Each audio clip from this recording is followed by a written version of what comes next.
Hello friends, कैसे हैं आप सब। सो वेलकम बैक इन एहसास एहसास के लास्ट पार्ट में आप सभी लोगों ने सुना कि जिया अपने बिस्तर की ओर लौट जाती है। शानवी वहीं खड़ी रह जाती है, जो फूलों को अब भी देख रही होती है, जैसे वो गुलाब उसको उसका दिल बन गया हो, जैसे किसी ने बहुत हौले से नाम लेकर नहीं, एहसास लेकर थमाया हो। हल्दी की हलचल पूरे घर में दौड़ रही थी और शानवी सुबह से उठी परेशान उस गुलाब को देखे जा रही थी। उसके मन में कई तरह के सवाल उठ रहे थे। रात का सीन याद आते ही उसके हाथ खुद ब खुद अपने गालों पे चले गए और खुद से ही सवाल कर बैठी, ये क्या हो रहा है मुझे? मेरा दिमाग खराब हो गया है क्या? उनसे मुझे जितना दूर रहना चाहिए, मैं उनके उतनी और खिंची चली जा रही हूँ। क्यों नहीं खुद पे कंट्रोल कर पा रही हूँ? क्या हो जाता है मुझे? संभालो खुद को शानवी। तुम्हें बस कुछ महीने साथ रहना है, उसके बाद तुम्हारी जिंदगी, तुम्हारा सब कुछ विराट है। लेकिन ये कैसी फीलिंग है जो जिया को लेके मेरे दिल दिमाग में चढ़ रही है। खैर, ये सोचते सोचते जब परेशान होने लगी तो सारे ख्याल अपने दिल दिमाग से झटक के फ्रेश होने चली गई। फ्रेश होके आई बाहर तो रंगों की खुशनुमा महक, हल्दी और फूलों की सुगंध, ढोल की तेज आवाजें, हर तरफ एक जश्न का माहौल था। हंसी ठिठोली और खुशी की फुहारें उड़ रही थी। पर इस सब के बीच शानवी की नजरें बेचैनी से जिया को ढूंढ रही थी। उसका दिल अजीब सी कश्मकश में था। एक तरफ शादी की खुशी जो उसे नहीं थी, बाकी सबको थी, या उसे भी थी, वो समझ नहीं पा रही थी। दूसरी तरफ जिया की आंखों में देखी गई अनकही बातें। वो अपनी मॉम के पास जाती है, सर दर्द की कुछ दवाइयाँ लेती है और अवंतिका ऋषि के कमरे में जाके एक एक गोली उन दोनों को देती है। इधर स्नेहा सुबह उठती है, उसका सर भारी हो रहा होता है।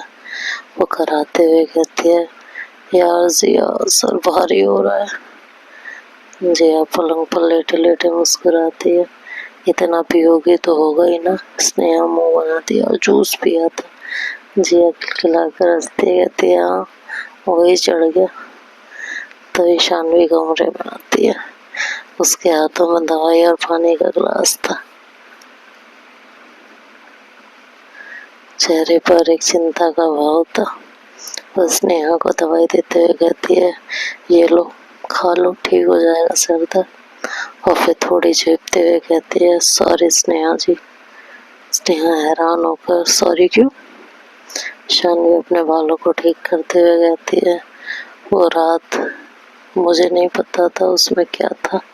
स्नेहा समझ जाती है और मुस्कुरा कर कहती है, कोई बात नहीं भाभी जी, होता है।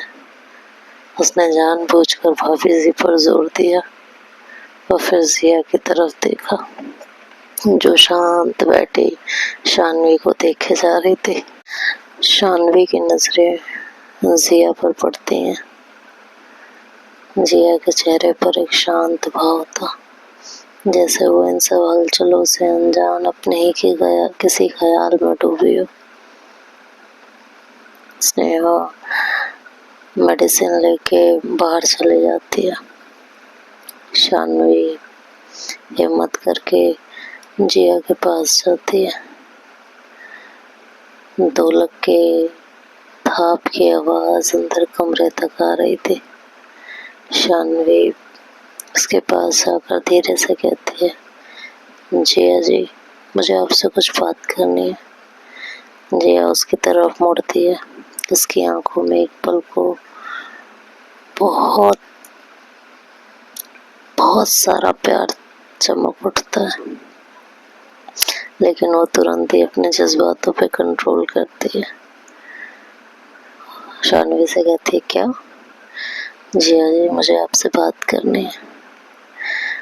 उसकी आवाज सुन के जिया के तो जैसे हाय राम, पंख, सपनों को पंख मिल गया। जी कहिए। यहाँ नहीं, मेरे साथ चलिए। शानवी उसे रूम में से और हल्दी के शोर से दूर एक शांत जगह ले आती है, जहाँ बस कुछ पुराने गमले और फूलों की हल्की सी खुशबू थी।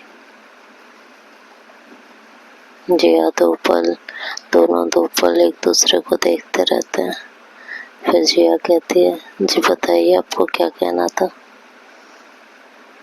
शानवी थोड़ी सी सख्त आवाज में, लेकिन जैसे अंदर से खुद भी झिझक रही हो, लेकिन उसने पूछा, जब आपको पता था कि जूस में शराब है तो आपने पिया क्यों? उसके सवाल में गुस्सा कम और एक अजीब सी निराशा ज्यादा थी। जिया कुछ पल के लिए अपनी नजरें नीचे कर लेती है।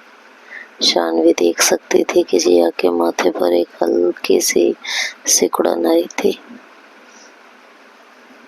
फिर जिया ने धीरे से नजरें उठाई और शानवी की आंखों में देखा। उसने जैसे उसकी आंखें उसकी बात की सच्चाई बयां कर रही हो। जिया ने आवाज में एक अजीब सी नरमी और सच्चाई के साथ कहा,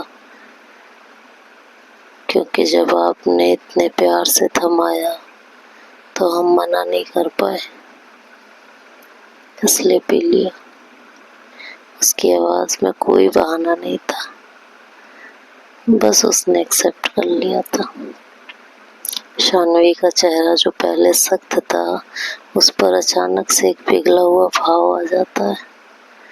लेकिन जिया की आंखों में जो एहसास थे वो इतने गहरे और सच्चे थे कि शानवी एक पल के लिए खुद को संभाल नहीं पाती। पर फिर भी उसने खुद को संभाला और कहा, क्यों? और खुद को भी एहसास याद दिलाया कि ये सब सही नहीं है, ये सब गलत है। जिया चुप हो गई थी। शानवी ने खुद को संभालते हुए और आवाज को सख्त करते हुए कहा, देखिए, मुझे नहीं पता ये सब क्या है और मैं इसे समझना भी नहीं चाहती। उसकी आवाज में एक स्पष्टता थी जो शायद वो खुद को भी समझा रही थी। लेकिन अगर आप मेरी फिर वो जिया से कहती है कि अगर आप मेरी जिंदगी में चाहे किसी भी रिश्ते से, तो अपनी हद में भी रहिए। इस बात पर जिया की आंखों में एक पल के लिए अजीब सा तीखापन आता है, जैसे कोई नुकीली बात उसे चुप गई हो। पर उसने तुरंत अपने एहसास छिपा लिए थे। शानवी ने अपनी बात जारी रखते हुए कहा कि कल रात आपने जो किया ना, मुझे वो ठीक नहीं लगा। हमारी शादी होने जा रही है, मुझे पता है। इसका मतलब ये नहीं है कि आप मेरी मर्जी के बिना मेरे कंसेंट के कुछ भी कर सकती हैं, समझिए आप। ये बातें कहते हुए शानवी को लग रहा था जैसे ये शब्द उसके मुंह से निकल तो रहे हैं, पर उसका दिल पूरी तरह से उन्हें मान नहीं रहा था। वो अपनी बात खत्म करके मुड़ने लगी, उस बातचीत को जैसे वो वहीं खत्म करना चाहती हो। तभी जिया की आवाज उसे रोकती है। इस बार जिया की आवाज पहले से भी ज्यादा धीमी थी। उसमें एक अजीब सी डेप्थ थी जो शानवी को उसकी जगह पर रोक देती है। जिया कहती है, शानवी जी, मैंने आपको कभी छूने की जिद नहीं की, बस आपके पास होना चाहा था। जिया का गला भर्रा रहा था पर उसने खुद को संभाला और कहा, मगर अगर मेरी मौजूदगी भी आपकी मर्जी के खिलाफ है और मेरे पास होने भर से भी आपको लगता है कि मैं हद पार कर रही हूँ। ये कहते हुए जिया एक पल के लिए रुकती है। उसकी नजरें शानवी के चेहरे पर टिक जाती हैं, जैसे कोई आखिरी बार कुछ तलाश रही हो। फिर उसकी आवाज में खामोशी पीड़ा आती है और कहती है, तो आई एम सॉरी। शानवी वहीं रुक जाती है। उसके पैर जैसे जमीन से चिपक जाते हैं। जिया की सॉरी में सिर्फ माफी नहीं थी, बल्कि एक गहरी चोट थी। एक एक्सेप्टेंस था कि शानवी की बात बुरी लगी थी। शानवी कुछ नहीं कहती, बस एक पल के लिए उसकी आंखों में झांकती है। उन आंखों में जिसमें अब नशा नहीं था, सिर्फ एक गहरी खामोश सच्चाई थी और एक अनकही पीड़ा, जिसे जिया ने शब्दों में व्यक्त नहीं किया था। दोपहर का वक्त होता है। घर में हल्दी की रस्म का माहौल उठता है। चारों ओर ढोलक की थाप होती है। हंसी के ठहाके, पीले रंग की रोशनी जैसे धूप छत से उतरकर घर को चमका रही है। सभी लड़कियां, औरतें, रिश्तेदार सब पीले कपड़ों में सजे हुए थे। कमरे में फूलों की खुशबू थी। शानवी और जिया को बुलवाया जाता है। जिया ने एक येलो कलर का कुर्ता पहना हुआ था, झीनी सी कढ़ाई का। उसे लाकर वहाँ पे आंगन में लगे एक आसन पे बिठाया जाता है। शानवी को भी अवंतिका लेके आ रही होती है। शानवी ने आज एक हल्की पीले रंग की खूबसूरत साड़ी पहनी थी। कोई मेकअप नहीं, फूलों के गहने थे, जिसमें वो बेहद खूबसूरत लग रही थी। जिया की नजरें जब शानवी पर पड़ती हैं तो उसका दिल जोर से धड़क उठता है। वो एकटक शानवी को देखती रहती है।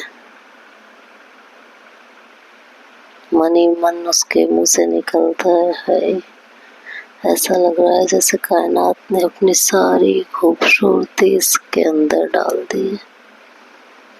लेकिन जैसे ही शानवी की नजरें जिया पर आती है, जिया तुरंत अपनी नजरें हटा लेती है।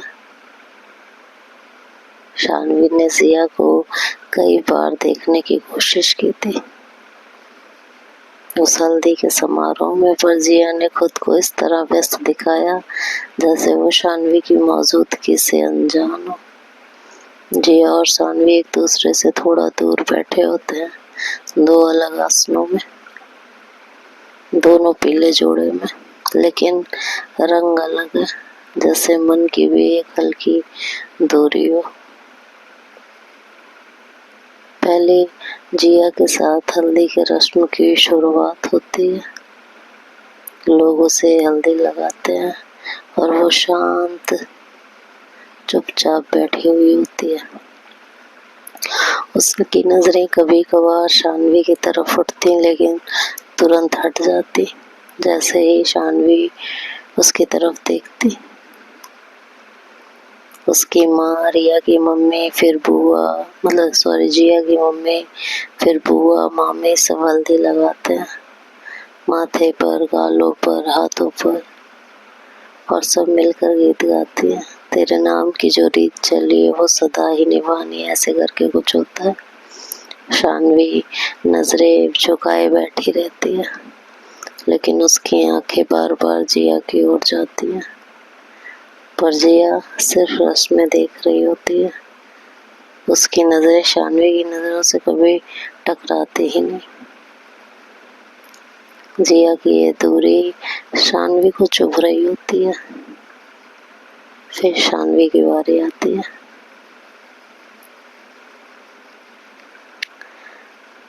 जब उसे हल्दी लगाई जाती है तो उसकी नज़रें जिया की तरफ जाती है, लेकिन जिया अभी भी ऐसे दिखाती है जैसे वो उसे देख ही नहीं रही है। शानवी को भी सब हल्दी लगाते हैं। उसके बाद आरुषि और स्नेहा हंसते हुए एक बड़ा सा थाल लेके आते हैं। दोनों को उठाते हैं और कहते हैं चलो भाई इसमें बैठो। जिया चुपचाप खड़ी होती है। शानवी को लाके उस थाल में बैठाया जाता है। जिया को स्नेहा कहती बैठना। जिया कहती जरूरी है क्या ये सब। ये बात जब शानवी सुनती है तो वो तिरछी निगाहों से जिया की तरफ देखती है, लेकिन जिया स्नेहा से बात करने में व्यस्त होती है। स्नेहा उसे जोर जबरदस्ती करके कहती बैठ जा, नौटंकी मत कर, तेरे दिल के हाल मुझे समझ आ रहे हैं, चल बैठ। क्योंकि स्नेहा को तो कोई बात पता ही नहीं होती। जिया थाल के अंदर जाती है। उसका हाथ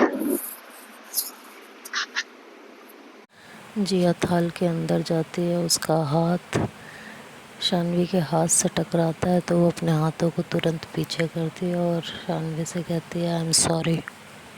शानवी एकटक जिया को देखती है, लेकिन जिया अपनी नज़रें हटा लेती है और धीरे से शानवी से दूरी बनाते हुए उस थाल में बैठ जाती है।